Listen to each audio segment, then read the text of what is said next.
Well, hello. Welcome to my channel. This is Rick with Elvis-A-Z. Now, this is my review from Here to the Great Unknown by Lisa Marie Presley and 𝐫𝐞𝐬𝐩𝐿. I've debated over and over whether I was going to do this review because there were so many other reviews out there. They were good reviews. And I thought, well, what can I really add? So I decided I was just going to do more of a Cliff Notes review here. Kind of highlight a few points that out of the book. I got the download October 8th at midnight. I was in the hospital at the time. I got the Kindle download and the audio download, so I was able to read and listen to it at the same time. If you've never had that opportunity, it's awesome because it's like the bouncing ball on each word and you get more out of it. Read it straight through, a couple naps in between, but I read it pretty much straight through that night. Was affected deeply by the book. Got the book a little bit later that week from when I ordered it originally. Came with the signed lithograph that Riley signed right there. Haven't opened the book up to read it that way because I'm not going to. I've done all my highlighting on the Kindle of what I want to save. I've read it another time. I went through it again. So I've decided I'm going to do a review, and this is the 5th version of me trying to get this done. And I've honestly, it's 2 o'clock in the morning on Friday, November 1st. I've done this 5 times over the last 2 weeks. Some vino. So, I'm going to do 2 things here. I'm going to highlight some points.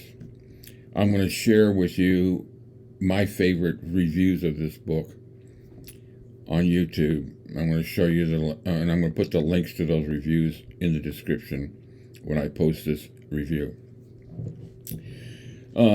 So, let's begin. First of all, I think this is the best way to start this off right here.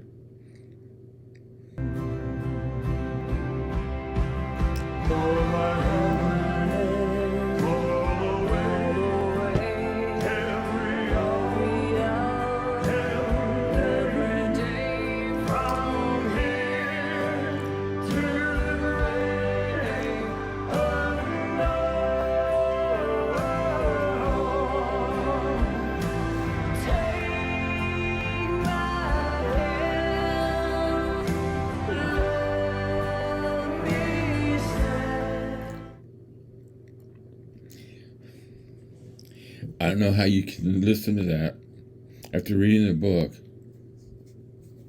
and not be affected emotionally with what was read in that book.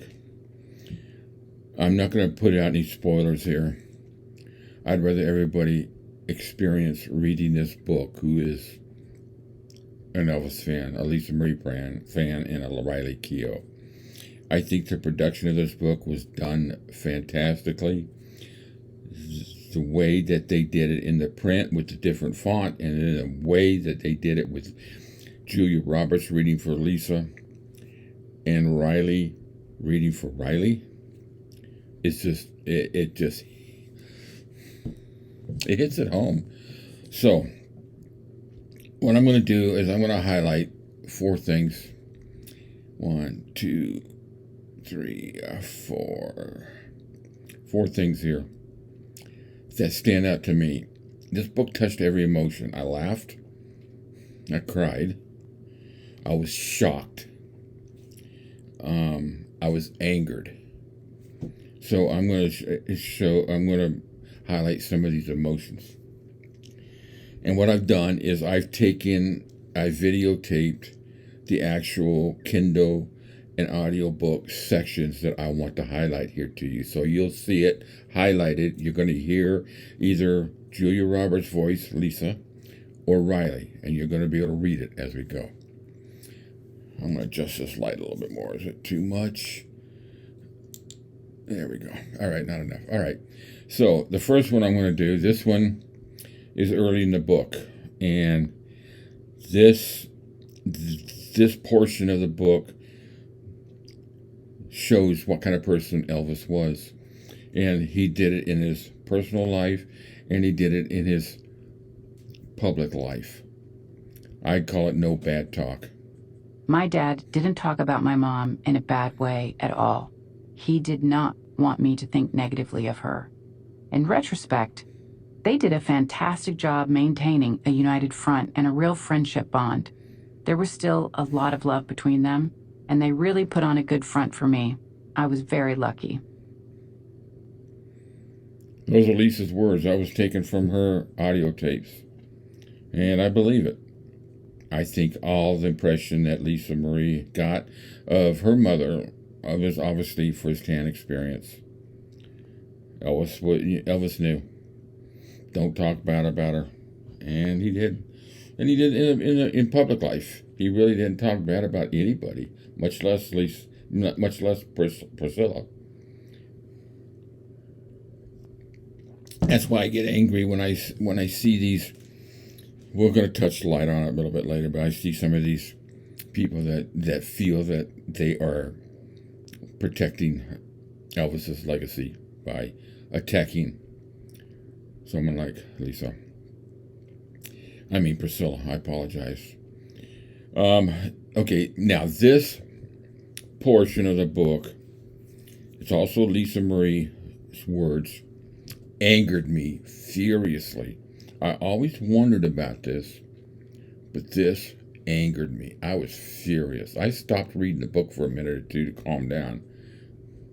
That afternoon, once they took him away, and this is something I've been upset about my whole life, it turned into a free-for-all. Everybody went to town. Everything was wiped clean, jewelry, artifacts, personal items, before he was even pronounced dead. You can still find things from that day coming up at auction. I fucking don't believe this shit, but I do believe this shit. And she's saying everybody. Now, when I sit here and try to think of who was there, I'm not going to sit here and name names. But she's standing there witnessing this thing. They are actually doing this in front of her. Oh my God. What an effect that had on her, and to the day up to the time she passed, she would see some of these items. Now, what's interesting, and this is just a thought of mine, but you know the gold belt that he got from the International Hotel. One of the videos on Graceland's that Angie does about Graceland, I can't think of the name of the channel, but she was talking about that gold belt and how they had not seen it they could not find it for a longest time. They didn't know what had happened to it until they eventually found it in one of the drawers in Elvis's bedroom. Why wasn't that taken? If it was in that drawer when he died, why wasn't that taken? That would be worth a lot of money. Think about that. I kind of think it came back. But that's an opinion. It's not fact. It's not in the book or any book I've ever read.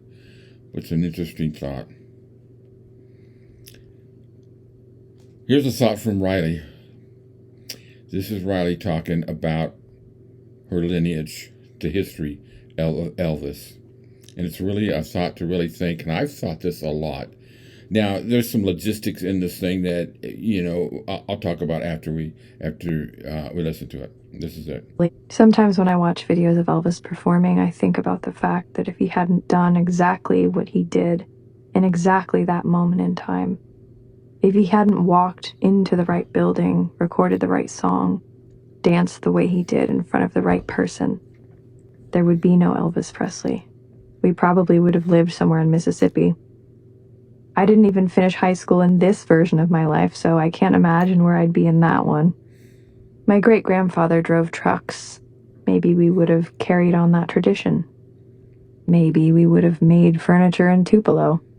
My mom would have ended up in jail, for sure.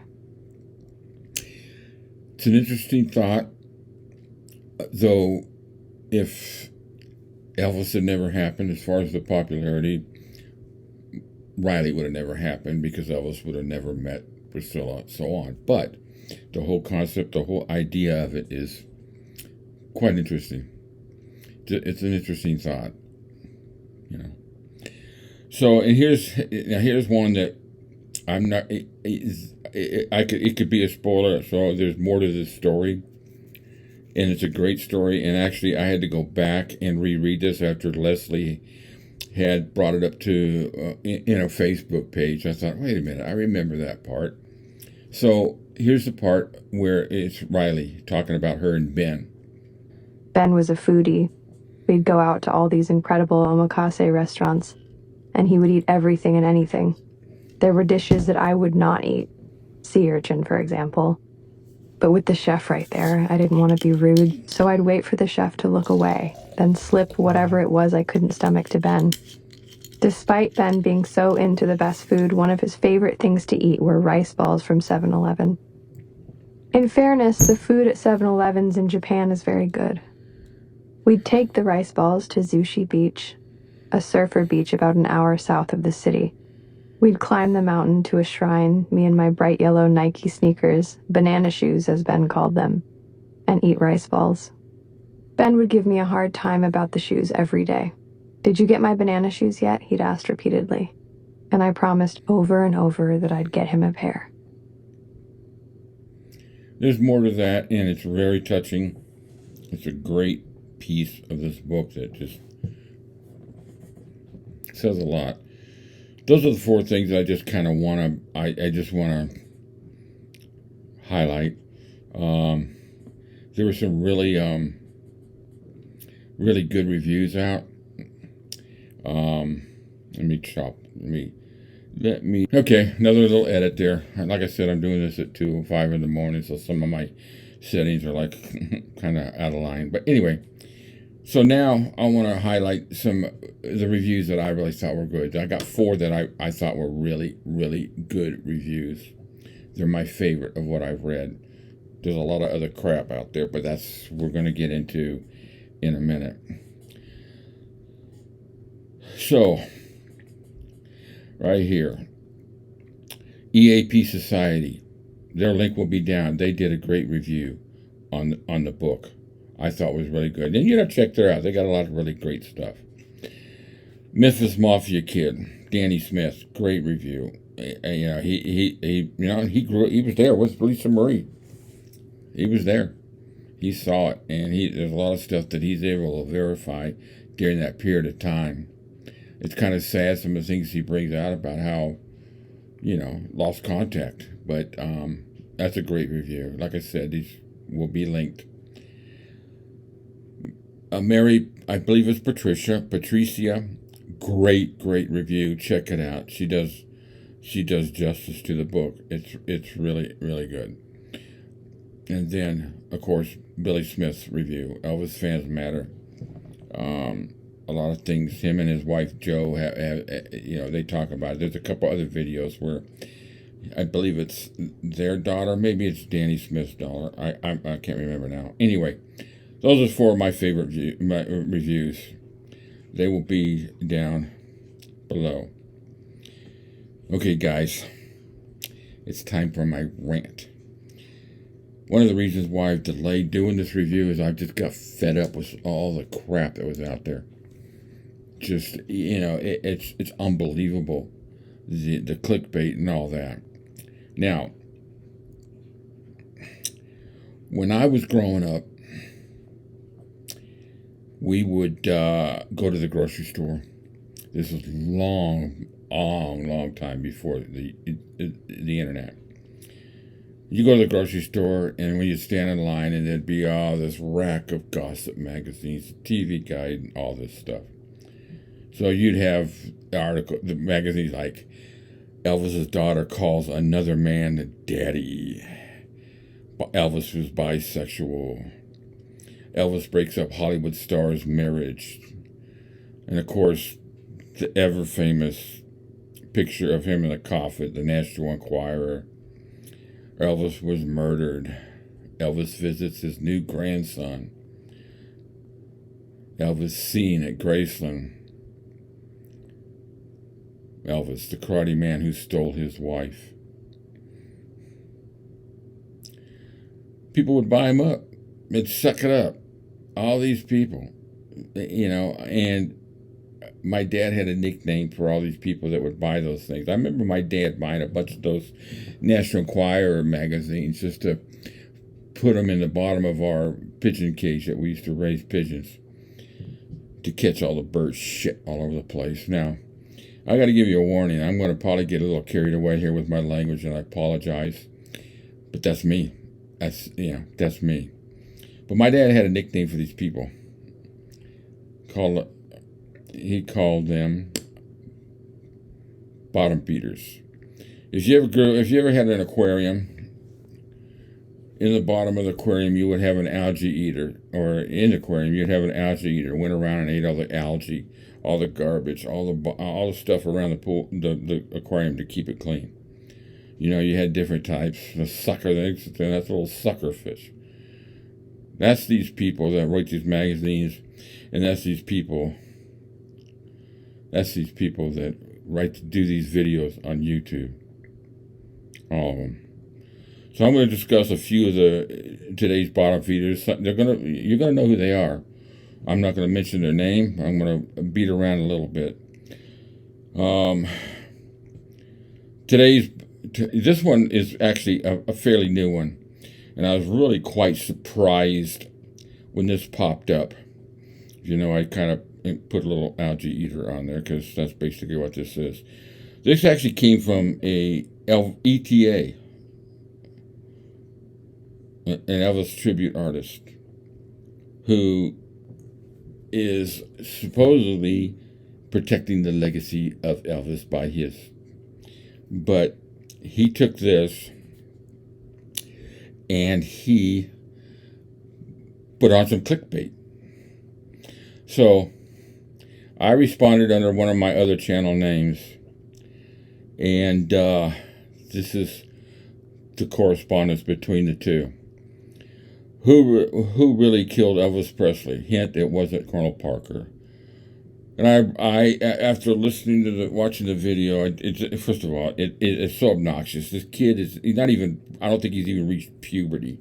You know, he does ETA with glued on sideburns. He yells the power notes. He doesn't sing them. He looks like an anorexic, Karen Carpenter in an Elvis jumpsuit. It's absolutely ridiculous.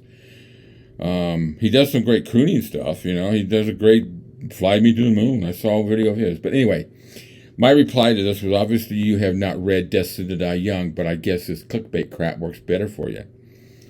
And I'll come back to this, but this guy replied, well, what an ignorant comment. So this is the feedback from Mr. Matt Stone as Elvis. Destined to Die Young is literally a clickbait book.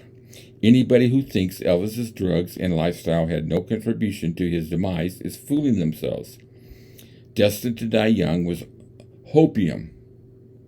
Hopium. Hopium is a French high-tech manufacturer.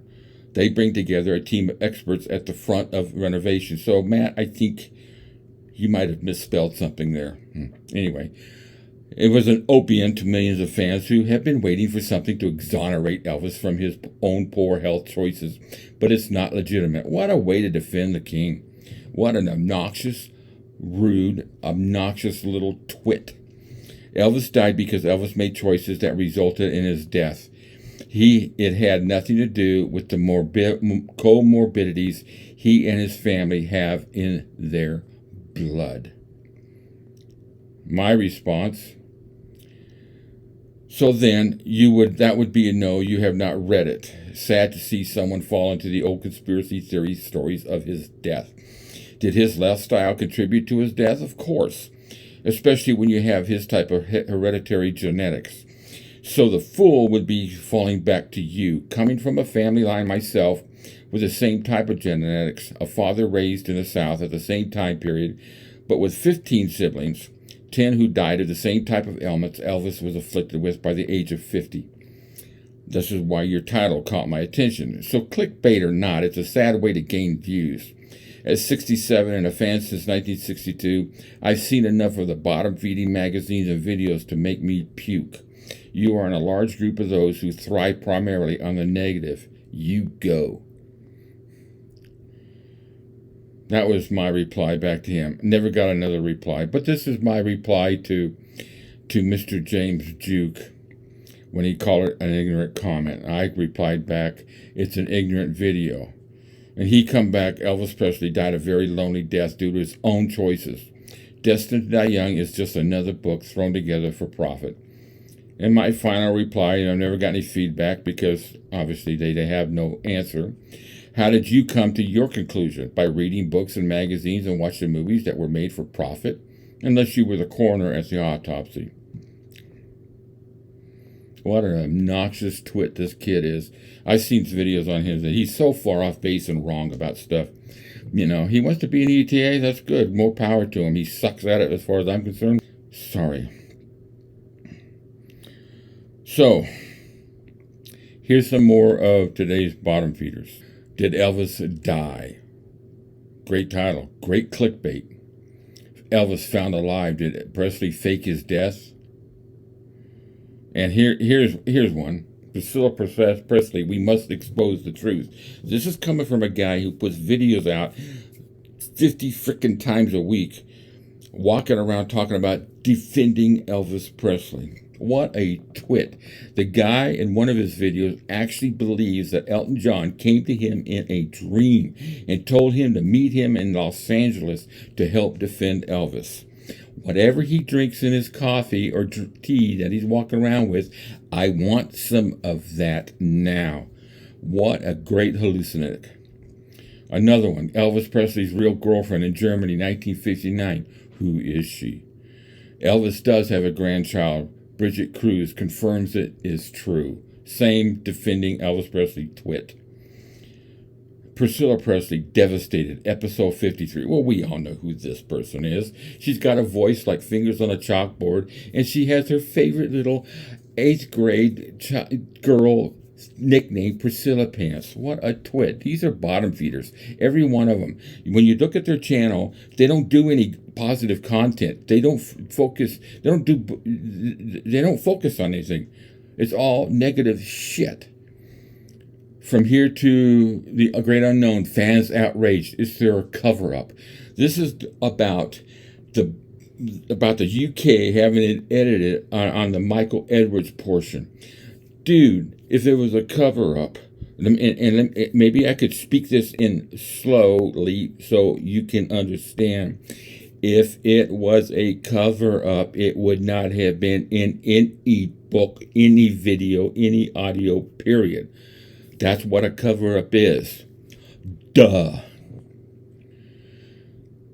And of course, no great-grandson in Florida, so all that whole thing. And you know, now we got our Priscilla Pants fan, idiot, with her. It covers. It's all over the place. That's my rant. I'm sick of seeing this shit. You know, they think they're defending Elvis Presley. They think they're historians. Well, why don't you cover Elvis and not all the negative shit? Now, getting back to the video. I want to play this one more time.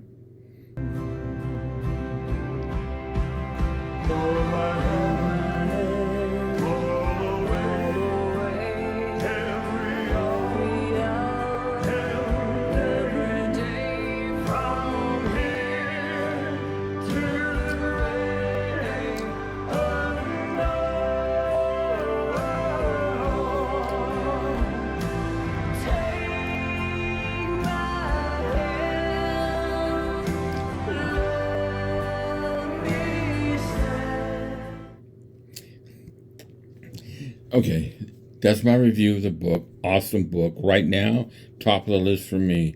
Second is Destined to Be Young. When you're talking about the books that deal with Elvis. I've got some other books that are on my top of the list that are primarily fiction based on fact. Lesley Pilling, you got to read her books. Great stories. But this book, I will read it again. I learn something new every time, and every true blue Elvis fan needs to read this book. You will be floored. You will smile. You will cry, and you will be fucking shocked at some of the shit that you read. There are things that I used to believe that were corrected. There are things that I never even thought of that shocked me. Or not shocked me, surprised me. In pretty much kind of a positive way. Very understanding. Take it from somebody who lost a child. I understand feelings in that. Though my child was very, very, very young. Didn't live a lot, it was still my child. So anyway, folks, if I piss somebody off, I'm sorry. You guys know me. I've been doing it. You've heard my rants before. This one's probably the worst rant I've done. There will be more probably in the future. I will attack trolls. I'm sick of this crap. I got one coming up on Bob Joyce. That's a pisser for me. Excuse me. So anyways, TCB, everybody, pick up the book. Get the book if you haven't got it. It's a great book. Stay away from the vermin, the bottom feeders, the algae eaters. There's plenty of them out there. I will be highlighting the really bad ones. But somebody who wants to say that he's defending Elvis Presley and spews the venom and the crap and just the garbage that he spews isn't an Elvis fan. He's just looking for the views, the clicks. That's all he is. He's just a twit. Y'all have a great one. I'm going to get ready to go to bed. It's 2:20. I'm going to edit this, get it all together, and it's going to be up online here real soon. I hope you enjoyed it. Share it, like it, subscribe if you liked it. If you didn't like it and you unsubscribe, I apologize. This is me. I say what I feel, and I always will. Till we meet again very soon. Bye. When you talk about the good times, talk about the good times. Oh, if you ever needed help, a friend was there. Some good neighbor would help lift your burden. And the simple joys of life, a friend would share.